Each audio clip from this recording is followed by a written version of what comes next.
Well, hello, ladies and gentlemen. This is episode 2 in my look at version 55 of Clockwork Empires. It's been hotfixed up to 55A, so that's what I'm going to play now. Well, big news. Gaslamp Games has announced an official release date for Clockwork Empires, which is to say it gets released for, out of early access, ready for regular old stale on the Steam pages and the Humble Store and all the other places you can get it. And it goes up to version 1.0. Wow, it's been in early access a little bit over 2 years at this point, and it is. It was in sort of closed development prior to that in a phase they called earliest access. Yeah, wow, it's been a long journey. I can talk more about that later. I'm going to fire up the game, and we're going to start a new game. And I'll just. I haven't really planned this out. I'm just gonna, stream of consciousness, all my usual blather as I play. So here's the embarkation screen. I still haven't had enough time to get a colony past 100 people, so I haven't unlocked the more difficult biomes yet. But for giggles, let's pick this biome, which seemingly borders on the tundra. Yeah, it should be fine. Alpine, okay. Yeah, man, full release. So, as somebody, and maybe I can speak personally for a minute here, as someone who has followed the development of this game for 2 years, I can absolutely not say that I am I'm no kind of unbiased observer at this point. I don't know what someone with fresh eyes would think of this game. Personally, it's held my interest all this time. Now, whether that's as a game or as a project in development, I don't know if I can disentangle the two anymore. It got me interested enough to look into, the mechanisms that underlie how the game works. Here's the boilerplate welcome screen. My colonists, and they're being bombarded by their supplies. That's fine. No one was beamed by the crates. So, just going to pause here for a second. Let's see what the flat land situation looks like. Okay, it's not too bad. Just a minimal amount of flattening required. I've seen swampy terrain, which is much harder to build on. So this will be not a bad place to start the colony. First of all, let's get those 2 unassigned workers just assigned to arbitrarily the first 2 work crews here. Very first thing I'm going to do is go ahead and get the carpentry set up. Here will be fine, I think. With enough space for at least 4 workbenches. That'll be fine. Having set out the blueprint, now I will set where I want the various modules to go, the 2 basic workbenches with which I'll create all my other workbenches, and stockpile. Let's put it over here. Good enough. And now I'm going to set some people chopping trees. By trees, I mean, I guess, bamboo in this biome. That'll be fine for now. And ideally, didn't start with too much stone, so I'm going to have them collect this stone as well. Right. So, as I was saying, full release, man. So, the end product of a game, when you set out to design a game, what I've gleaned from following this game's development over multiple years and reading blog posts and interviews and things, is that when you propose a game, your head is full of bright and shiny ideas, and your eyes gleam with the possibilities of what your game is, right? And then over however amount of time you can afford to develop it for, in this brutal process, it boils down to what you're able to accomplish in the time given. And ultimately, that may or may not be the thing you started out with, right? And so when we apply that sort of thinking to what this game has become,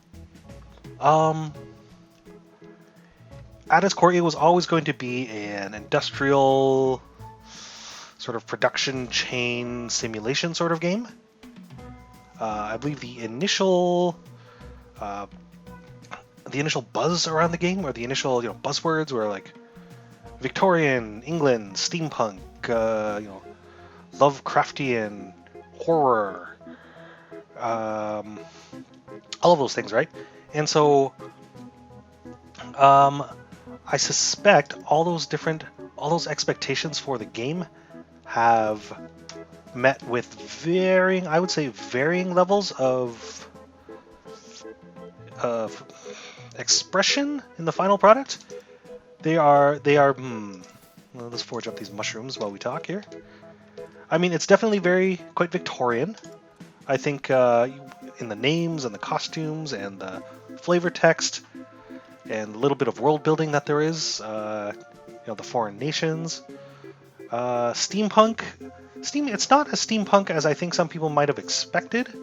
I mean, there are still wacky like steam globes and coal-fired machinery, but it could be just a slightly fantastical, Victorian England, right? Lovecraftian. There is, although it's not very apparent when you fire up a game. I mean, you're not going to see tentacled monstrosities until you're considerably into the game. So things that I would consider Lovecraftian are things like the Fishmen or the Obeliskians, cosmic horror, going mad, whispers in the forest. All those things are in the game, and yet they exist kind of as random events rather than things that profoundly influence the direction of the colony. So I'd say it's a nice sort of like Cthulhu icing on a colony simulation cake, but it's not a Shoggoth cake, right? So that's something to consider. And then there are things, and there are the bigger picture things like, how does the game play? How does it feel? Is it fun to play? Is it compelling? Is the pace of the game, will it satisfy people looking for a complex dependency web? How in detail do you want to get into the production of your colony's cabinets, right? Or all that. And I think I'm really interested to see how a general, like, paying public will react to a game like this. Given that the official release date, October 26th, is now just over 2 weeks, so 14 days, something like that, from the date I'm recording this, I think we can reasonably assume that the major systems in the game are the way they're going to be for release, with however much tweaking and polishing and additional content and stuff is coming, in the next couple of weeks. I'm guessing here, I'm speculating that the game will essentially look like this, right, upon release, with minor changes between then and now, or now and then. I'm super interested to see what everybody's reactions will be. I am super interested to hear what the devs have to say about the development process. In fact, that's one of the things that attracted me to the game in the first place. Even before I was interested in actually playing this game, I would occasionally stumble across dev blogs, right? Weekly and monthly posts that the developers at Gaslamp Games would write up as detailing basically the nitty-gritty of game design, what you consider when you're going for balance, or how do you balance fun and realism, like the second most recent blog post, or things like how do we optimize pathing, or is it okay to cut certain things in interests of sort of technical constraints, or early on in the game's development cycle, the heavily considered decision to cut support for the Intel chipset GPUs because they couldn't reliably be counted on to support all the features that the game needed to draw upon. All that stuff is super interesting super interesting for me. Also, when they would talk about the tools they'd use to import their models from whatever program they were using to model it into the game's libraries, that sort of thing, or all of the the sheaves and sheaves of wacky glitches and things, right? Might just have been me. That was all really very compelling reading, and after reading all of that for a long, long time, that's what got me into convinced me to join the game in early access. Actually, a little better. I think my columnists will appreciate if I don't just blather on. Anyway, that's what convinced me to join this game in early access, or even before early access, earliest access, and follow the game from there. And it's a journey I do not regret having taken. I mean, it's been very interesting. I've made so many friends, and I occasionally get to correspond a little bit with the devs and the community managers, and these videos, right? These videos are sort of another expression of my enthusiasm for the game and the development process and the development company. Yeah, Gaslamp Games was the impetus for me doing this, which raises another question. What am I going to do when this game releases, right? Surprises me to say I've been making these videos for almost 2 years as well. Prior to that, I hadn't done any YouTube stuff, right? And my objective with these videos has always been to provide, a place for people to look and see where the development of the game is at. Is it something you would consider playing or purchasing now that the date is close? That's personally something I've always appreciated, right? You see, a new game is coming out. I can't, without any sort of, I mean, there are official trailers, but those for me are never a really good enough look at how the game might actually feel, whether it's something I may or may not actually want to purchase. So the place I've always gone for more information has always been YouTube. People playing and recording their games. You get a sense of how it plays, and it's generally unfiltered. Right? You can tell whether or not the game's fun or not, just by maybe how much of the player is having fun, or whether or not what you see is something you might want to do. Yeah, that's why I made these videos, and I hope they've been helpful. I've had people tell me, oh, I purchased this game based on your videos. I've heard that many times now, and I'm not affiliated with Gaslamp Games in any way, right? So I have no horse in this race. It doesn't actually matter much to me whether or not you buy the game, but I do appreciate that people communicate to me that they say, your videos were informative, and they helped me make this decision. I assume, at least, maybe an approximate. I couldn't even guess, right?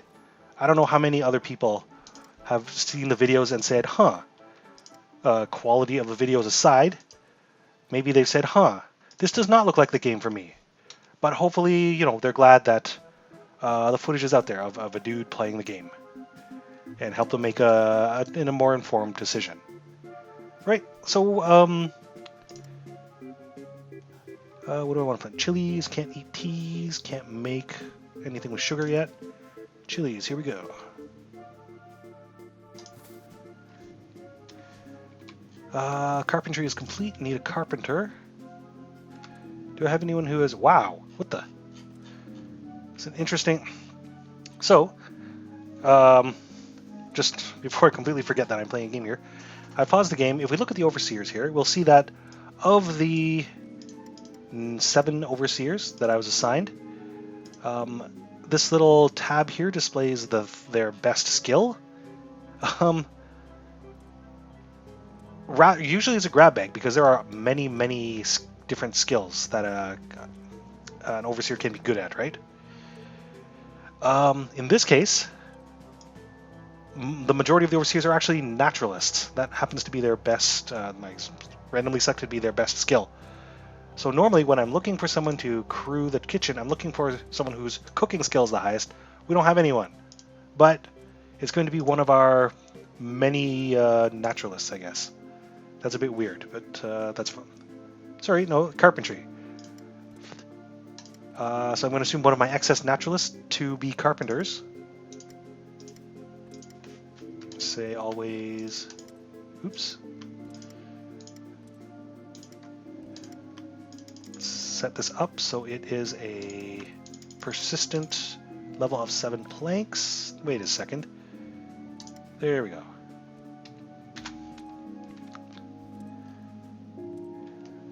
Okay, so we'll give that a bit of time. Things have to get built, so I can speed up time here a little bit with the double speed button. Let's clear this scrub out of what is slowly turning into our town square, I guess. Yeah, and I guess games like artwork, as I've heard it said, they're never complete, right? They're just, you just run out of time. And even the devs have expressed, like, this is when the game has to come out due to various reasons, right? There's release windows, there's budgetary constraints. You can't just, after a certain amount of time, it's just not, like, things have to be done at some point, right? And I believe the current release date is carefully selected not to run against other big releases and things. Like Civ 6 is releasing quite soon, right? And so I think you want to avoid competing directly with a juggernaut like Civilization 6. And it's coming into, I don't know, it'll be released near Halloween. Maybe that's appropriate. This game has many spooky and murderous things. Need an overseer working the chili plot. It's going to have to be one of my excess naturalists again. And then eventually someone to work the kitchen. Excess naturalist number... Actually, wait a second. Nope. The icon for being good at ceramics and also metalsmithing looks quite a lot like the icon for being the best at cooking, but I don't have anyone who's getting good at cooking, so I guess it'll be Mr. Bronzecotter.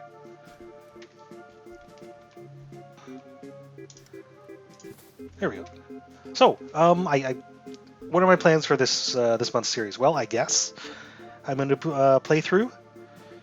I'll probably aim to make a video quite close to the actual release date, so people who are considering purchasing this game can get a good sense of whether or not this is the sort of game they might want to buy.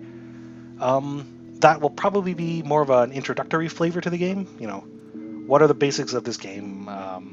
Things like production chains, obeliscians, colonist personalities. How do I make chairs? Well, you need a workbench, and you need planks, which means you need trees, and all of that stuff, right?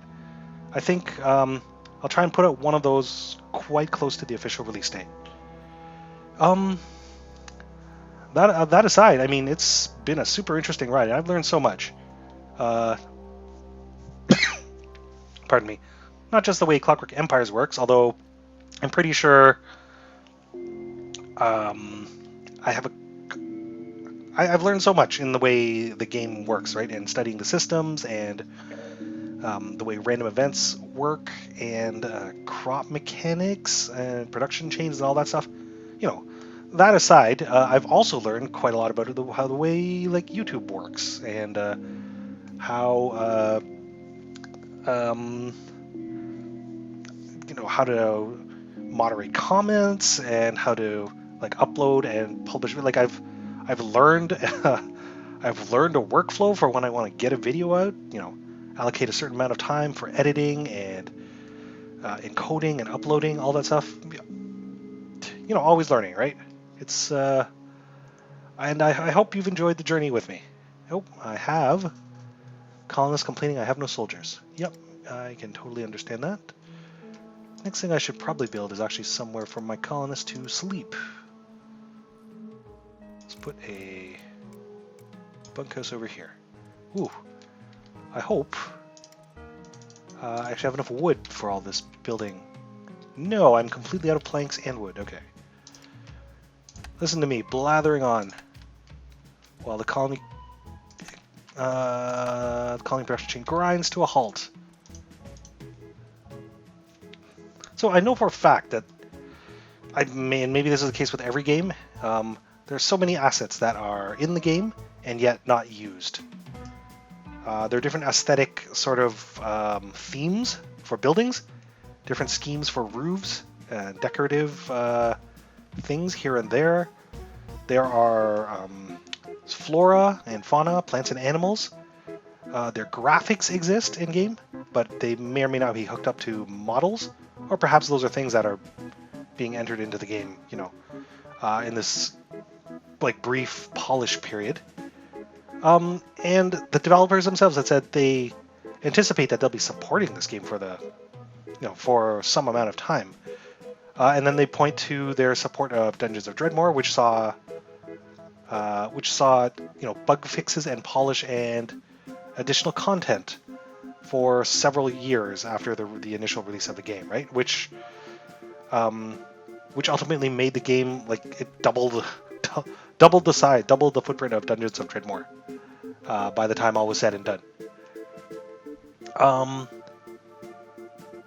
Yeah, and if nothing else, I mean, I would say I've got, just because of my specific set of interests, right? I've got my money's worth in terms of just the time the amount of time this game has occupied for me, reading dev notes and like doing things like looking things up, or even editing the official wiki, or just time spent on the forums with other people talking about this glorious, horrible, clockwork steampunk, eldritch horror colony sim game. And it may or may not scratch the itch of that sort of gamer, right? I mean, one thing I really found interesting is that I guess you put yourself out there. And initially I wasn't expecting anyone to see these videos or listen to me blather on. But people would drop by and they say, like, I don't know where communities of like colony sim fans hang out, but people would leave comments and say, hey, this looks interesting. I'm glad you put this up. What are your thoughts on RimWorld? Or the Anno series? Or, hey, this game, how does this game compare to like Lethis, Path of Progress? Or, where does the game's, how would you compare the game's production chain mechanics to older games like Pharaoh, right? Yeah, you put yourself out there and people find you. So I guess that's step one.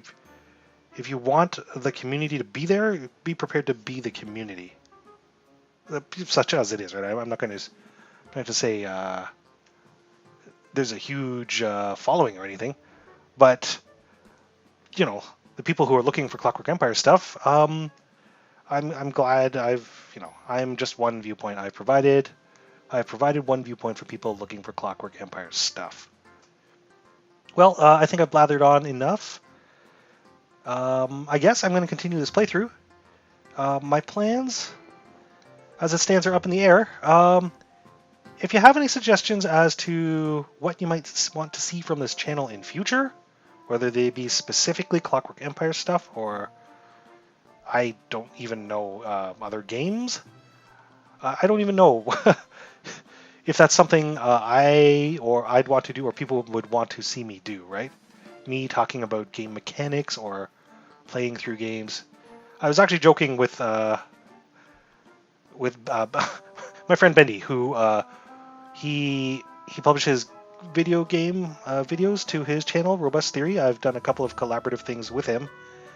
I say, well, after the Clockwork Empires thing is done, maybe he'll turn this channel into me yelling at Overwatch, or making gun noises while I play Call of Duty or something. That'll show him. And it's not likely, right? But it's a fun thought. My colonists have just beaten a death worm to death, ironically. Okay, so enough of me blathering on. Thank you for watching this one, even if it was not particularly informative. Stay tuned for more. There will surely be more videos in future. Clockwork Empires is a game rapidly concluding its tenure in early access. It now has an official release date of October 26th, which is in approximately 2 weeks. The game is being developed by the good folks at Gaslamp Games. It's available for purchase on Steam. Right now it's in early access, but soon it will not be. Also the Humble Store and directly through the Gaslamp Games website. And this is actually more pertinent than ever. Don't be afraid to wait until a game is released and wait for reviews before you purchase, right? And especially now, since that won't be very long. And in that way, you know, hopefully we all make informed decisions and everyone's happy with their purchase. So, until next time, have a good one.